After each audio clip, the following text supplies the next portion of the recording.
2022년 1월부터 요한복음을 묵상하고 있습니다. 묵상을 돕기 위해서 간단하게 요한복음 개관을 설명합니다. 요한복음의 저자는 사도 요한입니다. 갈릴리 베세다 출신이고요. 이제 예수님의 제자들 중에 이 갈릴리 베세다 출신이 여럿 있습니다. 우리가 잘 아는 것처럼 베드로와 안드레, 그리고 요한의 형이라고 하는 야고보, 그리고 이제 빌립이 나오는데 이 빌립 또한 갈릴리 베세다 출신이고, 이제 나다나엘이라고 요한복음에는 등장하는데 예수님의 열두 제자의 이름에는 이제 바돌로메로 등장하는 이 나다나엘 또한 베세다 사람으로 우리가 예상할 수 있습니다. 왜냐하면 빌립의 친구이니까요. 그래서 이제 6명이나 이 베세다 출신입니다. 특별히 이제 사도 요한의 아버지는 세베대이고 부유했던 어부이고, 이 베드로와 안드레가 이제 아버지인 세베대를 위해서 일을 했던 어부입니다. 어머니는 살로메이고, 이제 어머니가 이제 예수님을 따라다니면서 예수님을 물질적으로 많이 이제 지원하고 또 후원했던 것으로 알려져 있습니다. 야고보와 요한은 이제 우레의 아들이라는 별명을 갖게 되고, 예수님이 이제 그렇게 붙여주시는데요. 실제로 요한복음을 읽어보거나 또 공간복음서를 읽다 보면은 이 요한과 야고보 또 이 어머니 살로메의 치맛바람, 이제 이런 내용들이 등장합니다. 요한복음에서는 특별히 요한이라는 이름은 등장하지 않고요. 이제 맨 마지막쯤에 가면은 예수께서 사랑하시는 제자라고 자신을 소개합니다. 교회는 이 사도 요한에게 예수님께서 십자가에 돌아가실 때에 이렇게 당신의 어머니이신 마리아를 부탁했고, 또 베드로에게 이제 베드로가 죽는 것에 대해서 이야기하는 것처럼 이 요한은 자연사에 대한 이야기를 한 부분들이 요한복음에 등장하고 있어서 이 에베소의 감독이 되고 예수님의 마리아를 평생 모시고 살았다. 그리고 순교 당하지 않고 자연사를 한 유일한 예수님의 12제자 중에 유일한 사람으로 알려져 있습니다. 성경에는 이제 네 개의 복음서가 있는데 마태, 마가, 누가를 공간 복음이라고 합니다. 그래서 이제 이 세 개의 공간 복음에는 서로 이렇게 교차되어지는 예수님에 대한 이야기의 그 퍼센트가 굉장히 높습니다. 이에 반해서 이제 요한복음은 굉장히 독특한 이제 복음서인데요. 일반적으로 AD 90년 이후에 쓰여졌다고 우리가 이제 예상을 하고 추측하고 있습니다.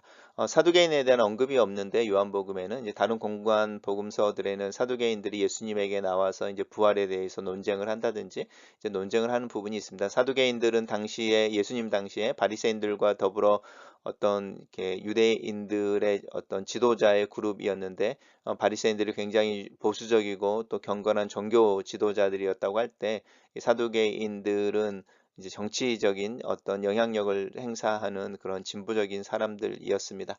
두 번째는 이제 갈릴리 바다가 이제 디베라 바다로 소개되어지는데요. 왜냐하면 갈릴리 호수 근처에 티베리우스에게 이제 로마 황제죠. 황제에게 헌정하는 신설 도시가 만들어지는데, 그 도시 이름이 티베랴입니다. 그래서 티베리우스, 티베랴 이렇게 부르는 것인데, 이제 갈릴리 바다를 티베라 바닷가, 디베랴 바닷가라고 부르기 시작하는 게 보통 AD 70년 이후에 이제 나타난 현상으로 우리가 알고 있습니다. 특별히 재밌는 것은 이제 그 부활하신 예수님을 만난 도마가 나의 주 나의 하나님이라는 고백을 하는데요. 이제 이 고백이 사실은 도미니칸 황제 AD 90년경에 이제 크리스천들을 굉장히 핍박했던 도미니칸 황제의 황제 숭배 속에서 이 동일한 표현이 사실은 이 도미니칸 황제에게 나오고 있는데, 요한복음의 맨 마지막에 가면 도마의 고백을 통해서 사실은 이제 도미니칸 황제의 숭배와 비교해서 예수 그리스도를 향하여 신앙의 고백이 되어지는데, 그 고백의 어떤 형태가 이제 AD 90년대에 로마 황제 숭배와 이렇게 어떤 대칭되어지는, 또 반대되어지는 모습으로 나타나기도 합니다. 일반적으로 요한복음이 기록되어지는 것의 장소는 에베소로 알려져 있는데, 우리 아까 살펴봤던 것처럼 요한이 예수님의 어머니 마리아를 모시고 이제 에베소의 감독으로 에베소에서 이제 목회를 한 것으로 알려져 있고, 또 그곳에서 기록된 것으로 있습니다. 왜 기록했을까라고 하는 부분은 이제 요한복음 20장 31절에서 명확하게 이야기하고 있습니다. 이 복음서를 기록한 목적은 여러분들로 하여금 예수가 그리스도이심을 그리고 하나님의 아들이심을 믿게 하기 위해서다. 많은 내용들이 있지만 이제 이 요한에 따른 복음서로 예수님에 대한 이야기를 기록하는 이유는 예수님이 그리스도이시고 하나님의 아들이심을 너희로 하여금 믿게 하고, 또 그 믿어서 이제 예수님의 이름으로 영생이죠, 생명을 얻게 하기 위해서다라고 분명하게 저장 목적에 대해서 이야기하고 있습니다. 요한복음에는 이제 7개의 예수님의 I am이라고 말하는 자기 선언이 나타나고요. 그 자기 선언과 연결되어지는 7개의 예수님의 표적이라고 하는 표적이 나타납니다. 요한은 이제 이 표적이라는 이야기를 왜 쓰는지 다음 슬라이드에서 설명하겠습니다. 이제 예수님의 자신을 뭐라고 설명하는지 생명의 떡, 세상의 빛, 양의 문, 선한 목자, 나는 부활이요 생명이다. 나는 길이요 진리요 생명이니 라고 말씀하고 계시고 참된 포도나무라고 당신에 대해서 I am 이렇게 선언하는데 왜 I am이라고 하나라면 I am that I am이 사실은 하나님에 대한 하나님의 자기 이름에 대한 소개였잖아요. 나는 스스로 있는 자다. 우리가 이제 이렇게 해석을 하는데 이 동일한 어떤 맥락 속에서 예수님 또한 이렇게 I am이라는 단어로 당신을 설명하고 있습니다.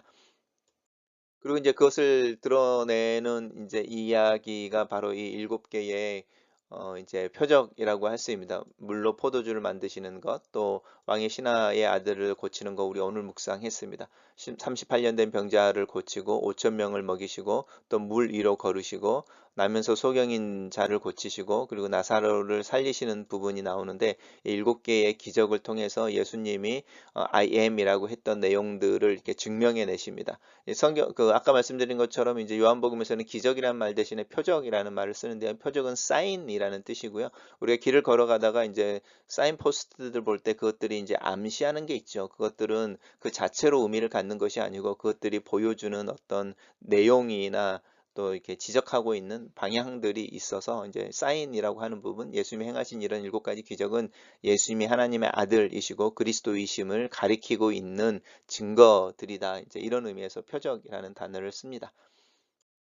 표적에서 믿음으로 이제 이 이야기가 그래서 나오는 거죠. 그래서 예수님께서는 표적을 통해서 예수님의 초자연적인 능력을 드러내시고 또 그 모습을 통해서 믿음이라고 하는 이 이제 믿음으로 인도해 내는 것인데 이 믿음이라고 하는 것은 예수가 그리스도이신 것, 하나님의 아들이심을 믿는 것이죠. 그래서 예수님을 영접한다라고 하는 것은 그분을 받아들인다, 영접한다라는 뜻이니까요. 근데 그 영접한다는 것은 예수님의 당신에 대해서 소개하고 설명한 것에 대해서 예, 그렇습니다라고 고백하는 것입니다.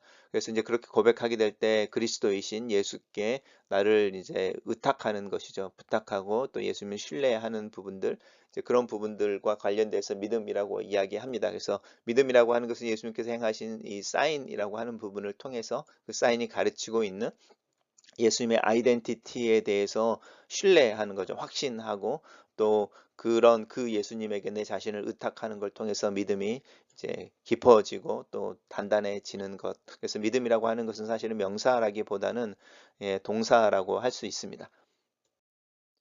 요한복음의 개요입니다. 요한복음은 이제 7가지의 기적들이라고 하는 부분과 이제 예수님이 당신을 드러내시는 부분이 이렇게 1장에서 12장으로 나타나시고 나고요. 그리고 이제 다락방 강화라고 하는 이제 긴 설교가 나타납니다. 이 부분은 예수님께서 왜 제자들을 떠나려고 하는지, 이제 그리고 떠나는 것이 제자들에게 어떤 유익인지, 그리고 예수님의 제자들을 떠나면 이제 하늘 아버지께로 가서 무슨 일이 있는지 성령에 대한 이야기를 사실은 하고 있는 부분이고 또 예수님의 대제사장의 기도라고 하는 이제 이 저들이 서로 사랑하고 하나가 되어지고 그 모습 속에서 나의 제자인 것들이 세상에 드러나게 해주십시오라고 하는 그런 기도의 내용까지 이 다락방 광화 속에 들어 있습니다. 그리고 이제 우리가 잘 아는 것처럼 예수님의 순환과 부활의 이야기들이 있습니다.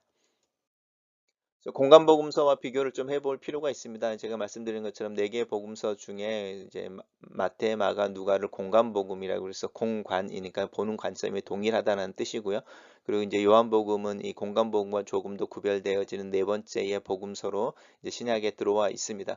첫 번째 이제 차이는 예수님의 공생에 대한 이제 차이인데요. 첫 번째 공간복음에서는 예수님은 주로 갈릴리 지역에 머무르시고요. 이제 예루살렘은 평생에 딱 한 번 맨 마지막에 그분의 생애의 마지막 일주일에 이제 예루살렘에 올라가서 머무시고 또 일주일에 이제 일들 속에서 성전을 청결하게 하시고 또 가르치시고 그리고 고난을 당하시고 십자가에서 죽으십니다. 그래서 이 갈릴리에 계시다가 이렇게 쭉 계시다가 이제 예루살렘으로 향하는 여행을 떠나시고 그 여행 맨 마지막에서 이제 십자가에서 돌아가시게 되는 부분이어서 사실은 공간복음서를 보게 되면 예수님의 공생애가 몇 년이었는지 사실은 알 수 없습니다. 반면에 이제 우리가 묵상했던 것처럼 예수님의 활동은 처음부터 예루살렘이었죠. 벌써 2장에 2장에 이제 가나의 혼인잔치가 끝나자마자 사실은 예수님이 6월절에 예루살렘에 올라가시고 성전을 청결하게 하시는 청소하시는 장면이 나오시고 그 6월절 기간 동안에 이제 표적을 예루살렘에서 드러내는 부분들이 나오죠. 그리고 이제 예루살렘에 올라가신 것이 3번 기록되어져 있습니다. 이제 6월절마다 올라가신 것으로 드러나는데 이래서 이제 이것에 근거해서 사실은 우리가 예수님이 공생애를 3년 하셨다라고 사실은 이야기하고 있습니다. 그리고 이제 예수님이 이제 예루살렘에 체류하는 기간들이 굉장히 길고요. 또 이제 그 예루살렘에서 이제 당신을 정확하게 많이 드러내시는 부분들이 있었고 우리 어제 묵상했던 내용이죠. 그 부분들 때문에 이제 예수님이 갈릴리로 돌아가셨을 때에 갈릴리의 그 유월절이나 또 명절에 예루살렘에 올라갔던 사람들 중에 예수님이 행하신 것을 보고 예수님이 돌아오시는 것을 환영하기 위해서 나온 사람들이 많이 있었다라고 하는 장면들도 나오고 있습니다. 두 번째는 이제 요한복음과 공간복음의 차이인데요. 이제 공간복음에 등장하지 않는 기적들, 또 예수님의 어떤 이야기들이 요한복음에 특별히 등장하는 것들이 있습니다. 가나의 혼인잔치라고 하는 부분, 베데스다와 연못에 38년 된 병자를 고치는 거라든지, 날 때부터 장인이었던 보이지 못했던 장님이었던 환자를 고치는 거라든지, 나사로를 살리는 이야기라든지, 또 니고데모라든지 사마리아 여인과의 이야기라든지, 선한 목자나 생명의 떡, 또 참 포도나무에 대한 비유라든지 보혜사 성령과 같은 여러 가지 교훈들이 이 요한복음에만 등장하는 것들이 있습니다. 예수님의 기적에 대해서도 마찬가지죠. 이제 공간복음에서는 예수님의 기적을 이제 이적으로 이야기하고요. 그 이적들은 능력에 초점이 맞춰져 있습니다. 그러니까 공간복음서들은 예수님의 능력을 드러내므로 하나님의 아들이라는 것을 증명하려고 했다고 한다면 요한복음에서는 기적이라는 말 대신에 표적이라는 단어를 써서 예수님의 능력에 초점을 맞추기보다는 예수님의 영광에 초점을 맞춥니다. 조금 다릅니다. 예수님의 능력이 아니라 예수님의 영광인데요. 그 영광이라고 하는 것은 예수님이 하나님의 아들이시기 때문에 우리가 이제 성화에서 보는 아우라라고 하는 이렇게 뒤에 이렇게 할로우라고 하는 동근 어떤 그 빛의 모습을 그리는 것 같이 이제 그런 의미로서의 표적인 거죠. 그래서 이 표적은 예수님이 당신이 누구이신지를 증명하기 위해서 당신의 능력을 보이시는 것이 아니라 예수님이 말씀이시고 하나님이시고 하나님의 아들이셔서 자연스럽게 그냥 나타나는 그분의 영광입니다. 그래서 이제 요한복음에서는 예수님의 활동의 중심이 이적에 있는 것이 아니라 가르침에 있죠. 그리고 이제 그분의 이제 그 정체성이 이미 처음부터 공개되어지고 있으니까요. 세례 요한과 처음 제자들을 부를 때 그들의 고백 속에서 이미 하나님의 아들 또 세상 죄를 지고 가는 자라는 이런 고백들이 있어서 이제 그런 고백의 근거에서 가르쳐지는 예수님의 가르침에 있습니다.